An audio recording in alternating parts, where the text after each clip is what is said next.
परिषद पुणे विभागातर्फे मी आपल्या सर्वांचं मनपूर्वक स्वागत करते। आज डॉक्टर प्रज्ञा नितीन कुलकर्णी या आपल्याला व्याख्यानाला लाभल्या आहेत, तर त्यांची मी थोडक्यात ओळख करून देते।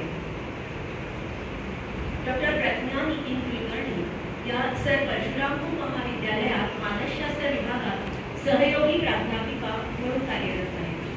गेली 25 वर्षाहून सुद्धा अधिक काळ त्या पदवी आणि पदव्युत्तर स्तरावर अध्यापन करतात। ज्ञानप्रबोधिनीच्या मानसशास्त्र विभागात पदव्युत्तर डिप्लोमा इन स्कूल सायकोलॉजीसाठी गेली 10 वर्ष ते अध्यापन करतात। Clinical psychology, school psychology, counselling psychology आणि पॉझिटिव्ह सायकोलॉजी या क्षेत्रात त्या संशोधन आणि अध्यापन दोन्हीही करण्यात कार्यरत आहेत। युवक, पालक आणि शिक्षकांसाठी मानसिक आरोग्य आणि पॉझिटिव्ह सायकोलॉजीवर त्या कार्यशाळा सुद्धा घेतात।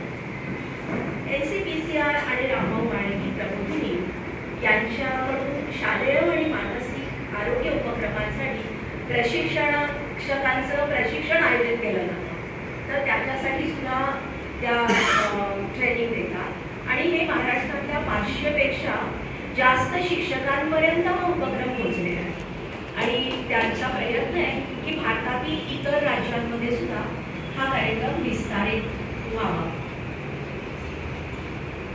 त्यांनी मुलांच्या भावनिक विकासासाठी भावनांच्या प्रांगणात हे पुस्तक स्वतः लिहिलं आहे आणि संपादित केलेलं आहे। केंद्र सरकारने सुरू केलेल्या 2 स्वयं मॉक कार्यक्रमांच्या त्या समन्वयक आहेत आणि त्याच्यात त्यांचं योगदान करतात। आणि ते कार्यक्रम म्हणजे काउन्सिलिंग सायकोलॉजी हा एक उपक्रम आणि मानसिक विकार समजून घेणे हे 2 वेगवेगळे उपक्रम आहेत। त्याच्याबद्दल त्या कार्यरत आहेत। तर बरीच वर्ष मानसिक आरोग्यात कार्यरत असलेल्या प्रज्ञाताईंना आपण सगळेच ऐकायला उत्सुक आहोत। तर मराठी विज्ञान परिषदेने अशा अत्यंत व्यस्त आणि खूप निष्ठेने कार्य करणाऱ्या वक्त्यांची ओळख करून देण्याची संधी मला दिल्याबद्दल मी आभार मानते आणि थांबते। धन्यवाद। परिषदेचे सर्व कार्यकर्ते त्यांचे खूप खूप आभार, त्यांनी मला ही संधी दिली। विनय सरांनी ते मला अप्रोच झाले की तुम्ही या विषयावर घ्याल का कार्यशाळा, आणि मला असं वाटतं की हा इतका सुंदर विषय आहे। मी या विषयावरती याच्याही आधी घेतलेल्या आहेत कार्यशाळा आणि या विषयावर मला खरोखरी कार्यशाळा घ्यायला आवडते, कारण मला काय वाटतं की माझा जो विषय आहे ना त्याची पहिली बेनिफिशियरी कोण आहे तर मी आहे। कारण या निमित्ताने ना परत सगळा अभ्यास करताना परत आपले दृष्टिकोन जो आहे ना तो अजून क्लिअर होतो। दुसरी गोष्ट, आपल्या नेहमीच्या आयुष्यामध्ये खरंच आपल्याला काय काय इनोव्हेशन्स करता येतील याचा परत नव्याने विचार झाला। त्यामुळे थँक्यू सर। आणि माझा हे जे काही या संदर्भामधले जे चिंतन आहे, थोडासा अभ्यास आहे, तो मी मांडण्याचा प्रयत्न करणार आहे। सर म्हणाले तसे ही कार्यशाळा आहे। हा विषय हा खरं सांगू का व्याख्यानाचा नाहीच आहे, हा कार्यशाळेचाच विषय आहे। त्यामुळे हा ऍक्टिव्हिटी बेस्ड असं आपण आज हे कार्यशाळा जी आहे ती घेणार आहे। खूप डायव्हर्स ग्रुप आहे हा। काही ज्येष्ठ व्यक्ती आहेत, काही मध्यमवर्गीय आहेत, काही पालक आहेत आणि काही विद्यार्थी पण मला असं वाटतं इथे आहेत।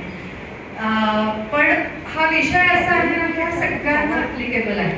त्यामुळे मला असं वाटतं की आपण आपलं वय, आपल्या समाजातलं स्थान, त्याच्यानंतर आपलं जेंडर, आपण स्त्री आहोत का पुरुष आहोत, हे सगळं बाजूला ठेवून या ऍक्टिव्हिटीज ज्या आहेत ना त्याच्यात मनापासून आपण सहभागी होऊया। आणि साधारण 8 वाजेपर्यंत एक साधारण 1.25 तास 1.5 तासाचा जो वेळ आहे तो मला दिलेला आहे आणि त्याच्यामध्ये लेट्स एक्सप्लोर अवरसेल्व्स असं मी एक म्हणेन। आपण सुरुवातच एक करूया। एक आमच्या सायकोलॉजीमध्ये एक तंत्र आहे ज्याला म्हणतात फ्री असोसिएशन टेक्निक, की एखादा शब्द मी म्हटल्यानंतर पटकन माझ्या मनात काय काय येतात गोष्टी। तर तसा सर आता म्हणाले तसं ना सर्जनशीलता म्हणायचं का सृजनशीलता म्हणायचं, मला असं वाटतंय आपल्याला पटकन समजणारा शब्द जो आहे ना तो क्रिएटिव्हिटी हाच आहे। तर क्रिएटिव्हिटी असं म्हटल्यानंतर पटकन माझ्या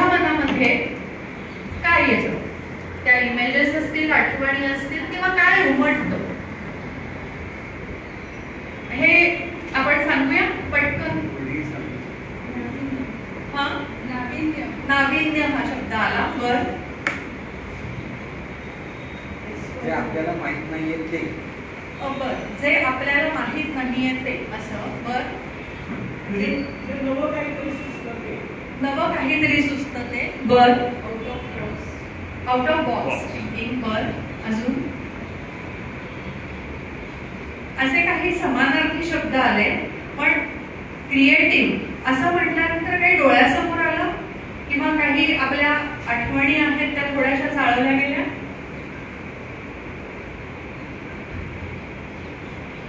कलाकारी असं.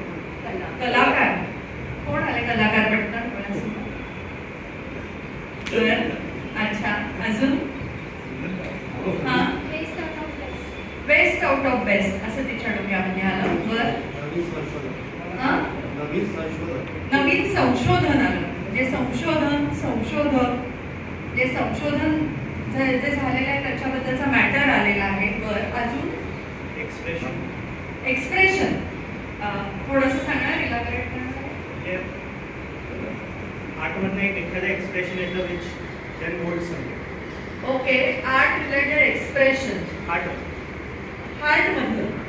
ओके, बर, म्हणजे हृदयातून व्यक्त झालेला एक एक्सप्रेशन असं ते म्हणत आहे. हा,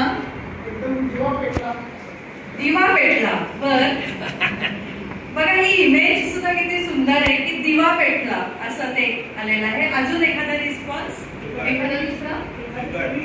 जुगाड. ओके, नवीन पिढीतली आहेत त्यामुळे जुगाड शब्द. हा, नवी साहित्य कृती. बर, मनातल्या विचारांना आलेलं चित्रमय रूप. त्या सगळ्याबद्दलच आपण ऍक्च्युली बोलणार आहोत.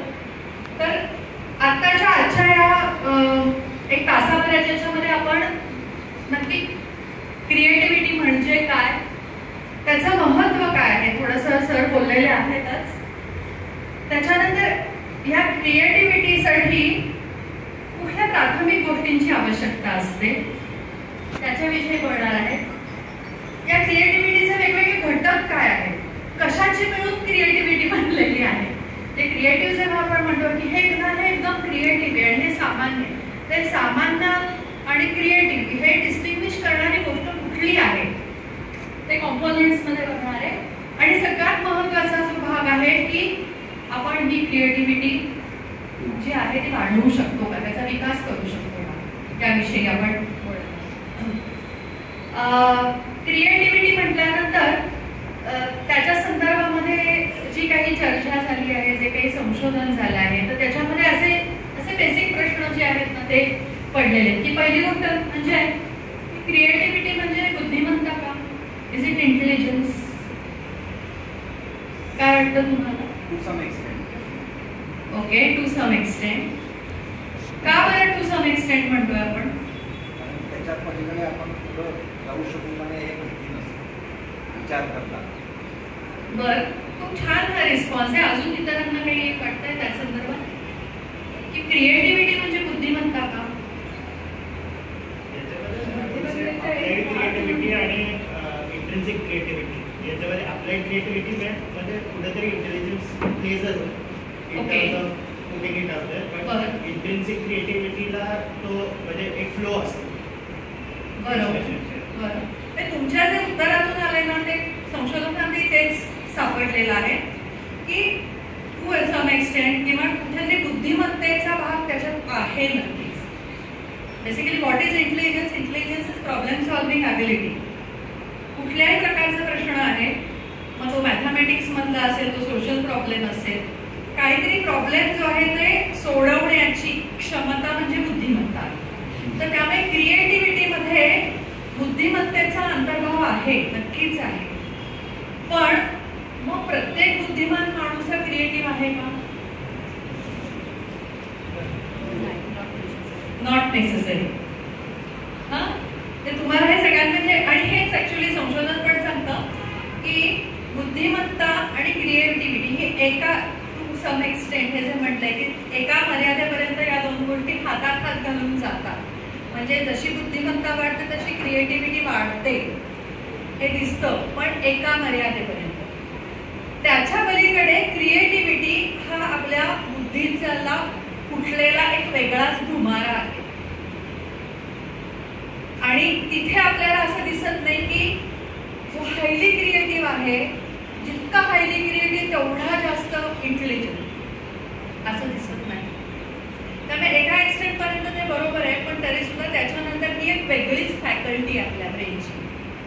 बुद्धिमत्ता आहे? हा, इंटेलिजंट आणि हायली क्रिएटिव्हिटी असं दोन्ही, म्हणजे ते हायली क्रिएटिव्ह जो व्यक्ती आहे हा. ती हायली इंटेलिजंट का नाही म्हणतात? हा जो एक भाग आहे तो म्हणजे की कौशल्य जी आहे किंवा क्राफ्ट्समन म्हणजे क्रिएटिव्हिटी का? म्हणजे एखादी मुलगी सुंदर गाते, आता ती सुंदर गाते म्हणजे ती क्रिएटिव्ह आहे असं म्हणता येईल का? किंवा एखादी व्यक्ती जी आहे ना ती हुबेहूब चित्र काढते, तर हे हुबेहूब चित्र काढणं म्हणजे क्रिएटिव्ह आहे असं आहे का? नाही. तर त्यातही हा फरक आहे. क्रिएटिव्हिटी मधला जो भाग आहे तो म्हणजे आपण ज्याला आपण म्हणू की त्याच्यामध्ये नाविन्याची निर्मिती हा भाग जो आहे हा सगळ्यात महत्त्वाचा आहे. त्यामुळे आपल्याला की सुंदर गणपती आहे ते करतात, सुंदर दागिने तयार करतात बघून, तर तो जो भाग आहे तो दॅट इज अ क्राफ्ट, म्हणजे क्राफ्ट आहे, ते स्किल आहे, कौशल्य आहे. पण क्रिएटिव्हिटी जी आहे त्या क्रिएटिव्हिटीमध्ये काहीतरी नाविन्याची निर्मिती हा भाग आहे. त्याच्यानंतर दुसरा जो एक कायम की अरे क्रिएटिव्हिटी ना it's a god, it is a god's gift, परमेश्वराची देणगी आहे. ते आपण खूप सहज म्हणतो वा वा वा काय काय काय सुंदर रचना केली आहे, म्हणजे इट्स अ गॉड्स गिफ्ट असं बऱ्याच जमतं. क्रिएटिव्ह लोक हे वरून अवतरलेले आहेत असं आपल्याला बऱ्याचदा वाटतं. त्याबद्दल काय वाटतं तुम्हाला? सगळेच वरून अवतरले. त्यामुळे हा कोणत्या क्षेत्रातली सायन्स आणि टेक्नॉलॉजीमध्ये क्रिएटिव्हिटी आणि कलेच्या क्षेत्रातली क्रिएटिव्हिटी, इथे कलेच्या क्षेत्रात तेवढी बुद्धिमत्ता लागत असते पण सायन्स आणि टेक्नॉलॉजीमध्ये लागत. थोडंफार ते डिस्टिंक्शन जे आहेत, कारण ती फॅकल्टीच वेगळी आहे. म्हणजे आर्ट, क्राफ्ट, मी म्हणतात तसं म्युझिकल टॅलेंट हे वेगळंच आहे. म्हणजे ऍक्च्युली इंटेलिजन्स हे सुद्धा मल्टिपल प्रकारचे आहेत असं मानलं जातं. एक सिंगल इंटेलिजन्स असं नाही आहे. आणि तुम्ही म्हणतात तसं जर सायन्समधली क्रिएटिव्हिटी जर असेल, आवश्यकता असेल त्याची, तर तिथे बुद्धिमत्ता पण बरीच जास्त लागेल असं तुम्ही जे म्हणतात त्यातही तथ्य आहे. पण हा जो आहे की गिफ्टेडनेस जो आहे की म्हणजे मुख्य ही एक कॉन्ट्रोवर्सी काय नसते की हे टॅलेंट जे आहे हे जन्मजात आहे का त्याचा विकास करता येईल, ही जी एक कॉन्ट्रोवर्सी आहे. तसं मग क्रिएटिव्हिटीच्या बाबतीमध्ये हे जन्मजात गिफ्ट आहे असं आहे का त्याचा विकास करता येईल? दोन्ही आहे असं वाटतंय. दोन्ही असू शकतात. बरोबर. हा, तर याच्यामध्ये आपण एक बघूया की क्रिएटिव्हिटी म्हणजे असा कुठलाच माणूस नाहीये की ज्याला ना परमेश्वराने क्रिएटिव्हिटीचा हे तिथे घालून दिलेलं नाही. नॉर्मल प्रोबॅबिलिटी प्रमाणे सायन्सचे लोक जे आहेत तसं क्रिएटिव्हिटीच्या बाबतीत सुद्धा आपल्याला असं बघता येऊ शकेल की काही जणांमध्ये काय म्हणूया की they are born with that high talent for creativity, moderate आहे. काही जणांमध्ये ॲव्हरेजपेक्षा कमी आहे, पण प्रत्येकाकडे क्रिएटिव्हिटी आहे आणि प्रत्येकाची क्रिएटिव्हिटी ही नर्चर करता येऊ शकते. दुसरी गोष्ट की प्रत्येकाचे इव्हन कुठल्या बाबतीमध्ये ते क्रिएटिव्ह असू शकतील हे टॅलेंट सुद्धा काही प्रमाणामध्ये जन्मजात असू शकतं.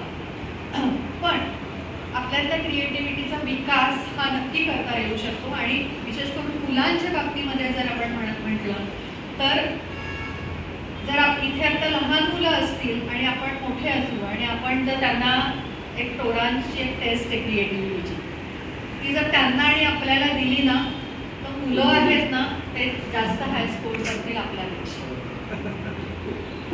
तर त्यामुळे ही जी आहे क्रिएटिव्हिटीची हे जे टॅलेंट आहे किंवा हा जो एक धुमार आहे ना प्रत्येकामध्ये आहे. आणि जसे आपण मोठे होतो तसे मात्र सामाजिक आर्थिक परिस्थिती आहे किंवा कौटुंबिक परिस्थिती आहे त्या ह्याच्यातून तो जो एक जो जग म्हणजे धुमार आहे ना तो अनेकदा जगतो. आणि मुलांना जेवढं भारी सुचतं ना तसं मग आपल्याला हळूहळू सुचेल असं हा भाग होतो. त्यामुळे हा जो भाग आहे की मुलं जी आहेत त्यांच्या या धुमाऱ्याला खत पाणी घालणं वेळेस हे खूप महत्वाचं आहे. हे महत्वाचं हो आहे. टेस्ट आहेत त्याच्या, क्रिएटिव्हिटी मोजण्याच्या टेस्टही आहेत. आता क्रिएटिव्हिटीची माध्यमं पण वेगळी आहेत, आपण बोलू त्याच्या संदर्भामध्ये. म्हणजे हा प्रयत्न झालेला आहे, मेजर करण्याचा प्रयत्न झालेला आहे. मी असं नाही म्हणणार की कुठलीच सायकोलॉजीतली मेजरमेंट्स जी आहेत ना ती फुलप्रूफ आहे असं मी नक्कीच म्हणणार नाही, पण प्रयत्न झालेला आहे आणि एका मर्यादेपर्यंत आपल्याला येऊ शकतो नुसतं असं नक्कीच. महत्त्व काय आहे या आपण क्रिएटिव्ह असण्याचं, तर प्रत्येक क्षेत्रामध्ये आणि कुठल्याही लाईफ स्टेजमध्ये आपल्या घरापासून ते आपल्या कामापर्यंत प्रत्येक ठिकाणी जर आपण बघितलं ना तर नाविन्यपूर्णतेची गरज ही कायमच असते. आणि ही नाविन्यपूर्णता जी आहे ना ती कशासाठी, तर ऍक्च्युली आपण खूप चांगलं अडॅप्ट होतो त्याच्यामुळे आयुष्याची. अगदी आता इथे काही सिनियर मंडळी आहेत, थिंकिंग आहे की ज्या वेळेला मी रिटायर होते तेव्हा आता पुढे काय करायचं, त्याचं काहीतरी नाविन्यपूर्ण उत्तर ज्या व्यक्तीला चांगलं सापडतं तर त्याचं आयुष्य पुढचं चांगलं जातं. स्टॅग्नंट वर्सेस फ्लुइड असं जर आपण म्हटलं तर तो जो ओघ आहे, फ्लुइडली आयुष्य आपल्या जगण्यासाठी नाविन्यपूर्ण आयुष्य असणे गरजेचं आहे. अगदी सोपं जाऊ दे, इथे अनेक लेडीज आहेत, रोजचा हा प्रश्न असा जेवायला काय करायचं, आणि त्याचं सुद्धा तुम्ही उत्तर बघा की नाविन्यपूर्णतेने शोधता येऊ शकतं आणि मग तोच प्रकार पण असतो त्याच्यामध्ये. त्यामुळे इतक्या छोट्या छोट्या गोष्टींपासून आपल्या आयुष्याच्या प्रत्येक अंगाशी रिलेटेड जर आपल्याला काही नाविन्यपूर्णता आणता आली ना तर आयुष्य मस्त जातं, म्हणजे मजा येते. खरं सांगायचं सगळ्याला मजा येते. तर त्यामुळे ते आहे बिझनेस. आता तर सध्या खूप न्यू स्टार्टअप्स, न्यू आयडियाज, हे जे आहे शार्क टँक मध्ये जर तुम्ही बघितलं असाल तर सगळीकडे हे जे आहे की innovation, out of the box thinking, ह्या गोष्टी ज्या आहेत हे खूप डिमांडिंग आहे. म्हणजे रादर जॉबसाठी जर तुम्ही गेलात तर पहिली गोष्ट की याच्याकडे हे out of the box thinking आहे का या व्यक्तीकडे, हा एक खूप महत्वाचा निकष जो आहे तो त्या माणसाला हायर करायचं का नाही याच्यासाठी नक्कीच लागलेला असतो. त्यामुळे लर्निंग आहे, आपल्या स्वतःची विकास आहे, आणि सगळ्यात अजूनचा महत्वाचा जो भाग आहे की बिंग अ सायकोलॉजी प्रोफेशन आणि मेंटल हेल्थ प्रोफेशनल, तर मी असं म्हणेन की क्रिएटिव्हिटी तुम्हाला ह्या सगळ्या गोष्टी तर देतेच, पण सगळ्यात महत्त्वाचं जे आहे की त्याच्यामध्ये एक तुमचा स्ट्रेस कमी करण्याची जबरदस्त पॉवर आहे. त्यामुळे मेंटल हेल्थसाठी हा जो क्रिएटिव्हिटी आणि क्रिएटिव्ह फॉर्म्स आहेत ते खूप पॉवरफुल आहेत. म्हणजे एखादं छान घरातल्या आजीने रांगोळी काढल्यानंतर तिला ती छान आवडली, मी बघा इट मेक्स हर डे. तर त्यामुळे कुठल्याही आपण एखादं काहीतरी क्रिएटिव्ह गोष्ट केल्यानंतर आपल्याला खूप मजा येते, खूप समाधान येतं. त्यामुळे हे पण त्याची जी काही व्हॅल्यू आहे ती पण तितकीच महत्वाची आहे. त्यामुळे त्यासाठी जे आहे की आपली क्रिएटिव्ह फॅकल्टी आहे त्याला गंज न चढणे आणि सतत आपण आता नवीन काय, हा एक ॲटिट्यूड आहे आपला, तो ॲटिट्यूड डेव्हलप करणे इररिस्पेक्टिव्ह ऑफ एज खूप महत्वाचा आहे. आणि मला वाटतं की तो आपलं आयुष्य हे खूप जास्त सुंदर करतो. जे.पी. गिलफोर्ड म्हणून एक मानसशास्त्रज्ञ आहेत, जे होऊन गेले, त्यांचं इंटेलिजन्सवरचं बरंच काम आहे. त्यांनी असं एक म्हटलं की आपल्याला दोन प्रकारचं थिंकिंग असतं. एक जे आहे ते कॉन्व्हर्जंट थिंकिंग. कॉन्व्हर्जंट थिंकिंग म्हणजे काय, तुम्ही एक उदाहरण दिलं की 2 अधिक 3 म्हणजे किती. कॉन्व्हर्जंट मध्ये ते खूप ओव्हर केलं जातं. आणि दुसऱ्या प्रकारचं थिंकिंग काय आहे, डायव्हर्जंट थिंकिंग, म्हणजे बहुदिश विचार. म्हणजे हा जो आहे की 5 हे उत्तर कुठल्या ना कुठल्या वेगवेगळ्या मॅथमॅटिकल ऑपरेशन्स येतात. किती उत्तरे असतील याची, असंख्य उत्तर. पण आपलं एज्युकेशन आणि त्या पेपर फॉर्मॅटमध्ये अशा प्रकारचे प्रश्न किती असतात. भाषेमध्ये मला वाटते फक्त निबंध लेखन हा एक भाग सोडला, पुलानेरी भाषेमध्ये आता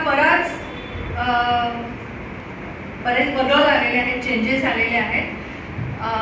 पण बाकी कल्पना विस्तार हा एक असतो, ऍडव्हर्टाइजमेंट लिहा हा एक प्रकार असतो, निबंध लिहा. पण हे बऱ्याचदा जे आहे की divergent thinking it is only restricted to languages. Divergent thinking हे मॅथमॅटिक्समध्ये नाही, सायन्समध्ये सुद्धा त्याच्याशी रिलेटेड फारसे येत नाही. म्हणजे त्याच्यासाठी वेगळा प्रयोग करणं गरजेचं आहे. मी मराठी विज्ञान परिषदेला म्हणून नक्की सांगेन की डायव्हर्जंट थिंकिंग हे सायन्समध्ये कसं आणता येईल आपल्याला याचा विचार जो आहे तो पण नक्कीच झाला पाहिजे. आणि त्या प्रकारचे प्रश्न येतील का आपल्याला तयार करता. तर क्रिएटिव्हिटी जी आहे ती क्रिएटिव्हिटी ही डायव्हर्जंट थिंकिंगशी रिलेटेड. जे क्रिएटिव्ह प्रॉब्लेम सॉल्व्हिंग जेव्हा आपण म्हणतो त्यावेळेला we begin with divergent thinking. आपण पुढे ब्रेनस्टॉर्मिंग बद्दल पण बोलणार आहोत. तर डायव्हर्जंट थिंकिंग हा भाग येईल. आणि अर्थात नुसतंच डायव्हर्जंट थिंकिंग आहे ना ते सुद्धा फार उपयोगाचं नाही, त्यावेळी मर्यादा आहे. म्हणजे उदाहरणार्थ मला खूप भन्नाट आयडिया सुचल्या पण त्यातल्या एकही इम्प्लिमेंटेशन लेवलला 0 आहे, तर त्याचा काही उपयोग नाही. म्हणजे मला खूप 100 आयडिया सुचल्या तर मला त्या 100 आयडियांचा नंतर खूप आपला ट्रस्ट हा इतका कॉन्व्हर्जंट थिंकिंग वरती आहे की नवीन पद्धतीने विचार करायचा तो कसा करायचा हेच मुलं कधी शिकलेली नसतात. आणि मग ते बऱ्याचदा जे आता खरं सांगायचं मुलांचे प्रोजेक्ट्स वगैरे हा जो भाग आहे ना कशासाठी आहे खरं डायव्हर्जंट थिंकिंगसाठी आहे. पण आता आपण काय करतो, आपण युट्यूबवर जातो आणि ते फॉलो करतो. आणि दुसरी मला प्रोजेक्ट ती मुलं करत नाहीत, प्रोजेक्ट ते मुलांचे आईबाबा करतात. त्यामुळे मला वाटतं की आईबाबा जे आहेत आणि बऱ्याचदा आईबाबांच्या क्रिएटिव्हिटी अनेकदा त्याच्यामध्ये दिसते. त्यामुळे हा पण खरं तर विचार होणं गरजेचं आहे की आपण जे काही टास्क देऊ त्यांना या प्रोजेक्टचे ते कॉन्व्हर्जंट थिंकिंगचेच असतात, ते त्यांच्या लेवलला त्यांना जमेल असे नक्कीच असावे. तर आपण जे आता बोलणार आहोत तर बेसिकली हे डायव्हर्जंट थिंकिंग आहे ना त्याचा विकास आपल्याला कसा करता येऊ शकेल. कारण की या दृष्टीने फार बोललं जात नाही आणि या दृष्टीने उपक्रम होत नाही, त्या दृष्टीने शाळेतल्या ऍक्टिव्हिटीजही नसतात. हां रांगोळीचं उदाहरण क्रिएटिव्ह काम आहे, संगीत चित्र काढणं क्रिएटिव्ह काम आहे आणि कोणतरी काढलेलं असतं. हां जेव्हा मी ते बघून काढतो युट्यूबवरती बघितलं आणि तशी मी ती रांगोळी काढली तर ते काय झालं ते क्राफ्ट झालं. वेअरएज मी काय म्हणजे 5x5 ची ठिपक्यांची रांगोळी माझ्या मनाने मी ते डिझाईन तयार केलं तर ती क्रिएटिव्ह डिझाईन. संगीताच्या बाबतीमध्ये हाच भाग होतो. कारण संगीतामध्ये जर आपण बघितलं तर बहुतेक सगळेजण गायक आहेत, वादक आहेत जे जसं शिकवलंय तसं वाजवतात. म्हणजे उदाहरणार्थ मला अगदी मनापासून वाटतं की स्किल आहे त्याच्यात, नो डाऊट अबाउट दॅट, की मी गाणं जे आहे ना मला शिकवलं आणि मी ते तसंच वाजवलेलं. हां तर म्हणजे काय की मी टायपिंग केलं आणि गाणं वाजवलं. हे खरं सांगायचं ना तर म्हणजे फास्ट टायपिंग केलं, फास्ट वाजवलं. क्राफ्ट्समनशिप आहे हे, त्याच्यात सुद्धा स्किल आहे नाही असं नाही, पण ती क्रिएटिव्हिटी नाही. आणि अनफॉर्च्युनेटली या दृष्टीने ना कला सुद्धा शिकवल्या जाते. हां म्हणजे मी शाळेबद्दल बोलत नाही, मी इव्हन बाकी सुद्धा म्हणजे हा जो विचार आहे ना की डायव्हर्जंट थिंकिंग मुलांचं कसं वाढवता येईल, संगीताच्या बाबतीत आहे ते कसं वाढवता येऊ शकेल हा विचार करून त्या पद्धतीने शिकवलं जातं. त्यामुळे मग ते काय होतं की धडा 1 असा वाजवायचा, तो असा वाजवायचा, धडा 2 असा वाजवायचा. सगळं आपण स्किल डेव्हलपमेंट इथपर्यंतच या गोष्टी ज्या आहेत त्या असतात. तर क्रिएटिव्ह होण्यासाठीच्या या काही मूलभूत गोष्टी आहेत की क्रिएशन हे कधी होऊ शकेल. तर पहिली गोष्ट जी आहे की निश्चितपणे तुम्हाला ज्या क्षेत्रामध्ये क्रिएटिव्हिटी दाखवायची आहे तर त्याचं काहीतरी तुम्हाला नॉलेज असणं गरजेचं आहे. हा भाग आहे. हां म्हणजे असं ते अचानक दिवा पेटला असं नाही म्हणा. म्हणजे मला जर कविता सुचायला हवी असेल तर निश्चितपणे मला मराठी भाषेचा किंवा इंग्लिश भाषेचा तेवढं एक ज्ञान पाहिजे, त्यातले ते जे बारकावे आहेत ते मला माहिती पाहिजे. मला जर म्युझिकमधली क्रिएटिव्हिटी दाखवायची असेल तर मला ते बेसिक्स जे आहेत त्याचा ते येणं नक्कीच गरजेचं आहे. त्याच्याशिवाय क्रिएटिव्हिटी संभवत नाही. म्हणून आपण जे म्हणतात की बाय क्रिएटिव्हिटी स्ट्रेंथ, कारण हा बेस जो आहे ना हा तयार होणं गरजेचं आहे. क्रिएटिव्हिटी पुढे त्याच्या पुढे येते, त्यामुळे तो एक प्रिरिक्विजिट आहे. दुसरी गोष्ट जी आहे ती म्हणजे त्याला आम्ही म्हणू की हा आमचा सायकोलॉजीचा डोमेन आहे की मला काय म्हणूया उत्तम गाता येते, सुरेल गाते मी, पण किंवा मी उत्तम चित्र काढते, पण मला नवीन काहीतरी करायचा माझी इच्छाच नाही, मोटिवेशन असते. आता ही इच्छा काय नसते तर ती अनेक घटकांमुळे असते. मग माझ्यामध्ये शाळेचं खूप प्रेशर आहे म्हणून असू शकेल, किंवा मलाच वाटत नाही की मी हे करू शकेन. अनेक इंटरनल एक्सटर्नल अनेक फॅक्टर्स असतील की ज्या प्रेरणा देतात आपल्याला. त्यामुळे प्रेरणेचा जर अभाव असेल तर क्रिएटिव्ह एक्सप्रेशन हे कधीच होणार नाही. त्यामुळे ॲज अ पेरेंट हे जे आहे की even giving that stimulation is important. पुन्हा हेही आहे की मुलं जी आहे ती तुम्ही म्हणताय म्हणून करणार नाही. It is a intrinsic motivation एखादी गोष्ट जी आहे ते करण्याच्या दृष्टीने. तर त्यामुळे हे इंट्रिन्सिक मोटिवेशन आहे ते कसं आपल्याला देता येऊ शकेल त्याचा जो विचार आहे त्या दृष्टीनेची पार्श्वभूमी तयार करणं हे आपल्या हातात आहे. ते पेरेंट म्हणून आपण नक्कीच, पेरेंट म्हणून आणि शिक्षक म्हणूनही आपण. आणि मग तिसरा घटक जो आहे तो थिंकिंग स्किल्सचा, जी क्रिएटिव्हिटीशी रिलेटेड आहे, त्याच्याविषयी आपण पुढे बोलणार आहे. म्हणाला की बेस असल्याशिवाय तुम्हाला विचार करता येत नाही, क्रिएटिव्हिटी. माझं असं चुकीचं असेल, निसर्गाच्या सानिध्यामध्ये तुम्ही जेव्हा येता तर क्रिएटिव्हिटी आपोआप निर्माण होते. आपण कुठल्या बाबतीत कुठलाही तुम्हाला विचार सुचतात, तुमच्या नवीन कल्पना येतात. पण एकटा आणि निसर्गाबरोबर असतो तेव्हा होतो. तुम्ही बेंगिने नाही पण तुम्ही आणि या जगातला या तुमचा प्रयत्न तेव्हा त्याला बेस असणं आवश्यक आहे. क्रिएटिव्हिटीची वेगवेगळी माध्यम आहेत. हे तर तुम्ही जे म्हणाला ना तसं मला इंग्लिश माहीत असायला हवं, त्याशिवाय मला इंग्लिशमध्ये विचार करता येणार नाही. इंग्लिश मधली कविता मला नाही करता येणार. Possibility cannot be ruled out. म्हणजे मी पीएचडी मराठीत असतो, ती व्यक्त व्हायला तुम्ही निसर्गात असणं हा जो भाग आहे तो पूरक राहतो या दृष्टीने. अजून एक म्हणजे जो मुद्दा आहे त्याच्यामध्ये निसर्गाच्या सानिध्यात असताना आपल्याला कधी कधी खूप गोष्टी कळतात, ऑब्झर्वेशनमधनं कळतात त्याच्यातून. बट याच्यामध्ये दोन गोष्टी, क्रिएटिव्हिटी. मला जर का चित्र काढता येत नसेल तर निसर्गात मला किती इन्स्पिरेशन मिळालं क्रिएटिव्हिटीसाठी तरी मला ते एक्सप्रेस नाही करता येत. अगदी बरोबर. म्हणजे याच्यात क्रिएटिव्ह एक्सप्रेशनसाठी अगदी बरोबर, म्हणजे इम्पॉर्टंट बोललास की क्रिएटिव्ह एक्सप्रेशनसाठी ते माध्यम जे आहे त्याची तोंड ओळख असणं गरजेचं आहे. ते डोक्यात मस्त माझं हे बंद, पण मला आता येत नसेल तर एक्झॅक्ट ते बाहेर येणार. अगदी बरोबर. त्यामुळे हे माध्यम जे आहे ना ते तयार होणं जे आहे ते गरजेचं आहे. तर आता ह्या क्रिएटिव्हिटीचे घटक कोणते आहेत तर त्याविषयी आहेत. हे 4 घटक आहेत. एक तर संवेदना क्षमता, तुम्ही आता जे बोललात त्याच्याशीच हे निगडीत आहे, त्याच्याविषयी आपण अजून जरा विस्ताराने बोलणार आहोत. दुसरा जो भाग आहे की फ्लुएन्सी आहे, ओघवतेपणा जो आहे तो आहे. त्याच्यानंतर लवचिकता आणि ओरिजिनॅलिटी. मला वाटतं या संकल्पना आपण समजून घेऊया.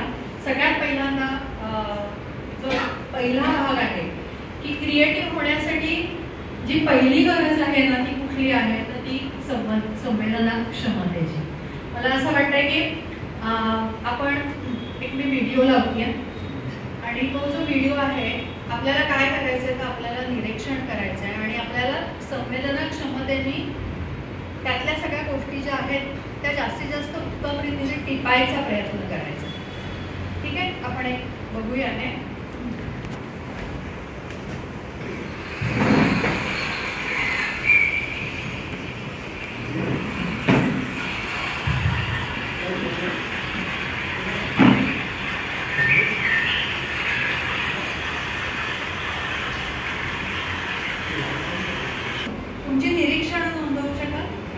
काय आहे? हां. मनाला खूप भावणारी अशी ग्रीनरी आहे.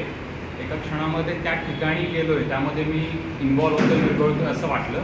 बरं. पाहण्याचा फ्लो माझ्या दिशेने येतोय, पण तो मला कुठेतरी एनरिच करतोय असं फील मला त्यातनं जाणवता गेला. थर्ड थिंग वॉज ते पर्टिक्युलर पाणी, मी थोडा पाण्यावरती अभ्यास केल्यामुळे मला ते स्ट्रक्चरली वेल स्ट्रक्चर्ड वॉटर वाटलं, की जे घेतल्यामुळे माझ्यामध्ये खूप सारे सो कॉल डेव्हलपमेंट्स होतील. एक अंदाज अजम्पशन. पक्षाचा बॅकग्राऊंडमध्ये आवाज येत होता आणि 2 मिनिटं असं वाटत होतं की मी जर तिथं गेलो, मी जस्ट त्या ठिकाणी फील केलं तर मी जसं काही ध्यानातून मला जे आनंद मिळतो, जे समाधान मिळतं ते त्या प्रोसेसची जी आहे ती सुरुवात केली. हा भाग आहे. पुढे जाऊ आपण.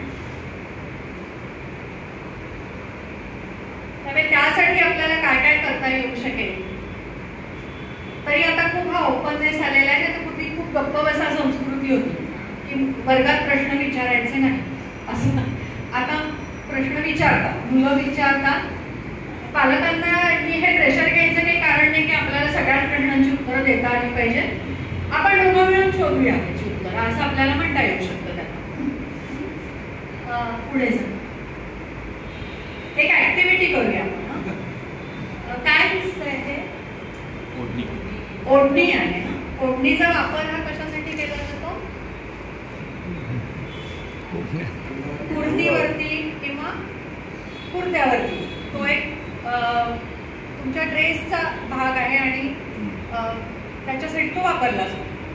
हा त्याचा नेहमीचा उपयोग आहे. आता आपण एक मला वाटतं थोडं ग्रुप टास्क करूया. आपण थोडेसे जागेवरनं उठूया आणि जरा आपण ग्रुप्स पण बदलूया. चालेल? हां. तर मी किती आहेत साधारणतः लोक? 5 एक ग्रुप्स करूया आपण. तर मी 1 2 3 4 5 म्हणते. प्रत्येकाने आपला आकडा लक्षात ठेवायचा. 1 2 3 4 5 6 1 1 परत 1 2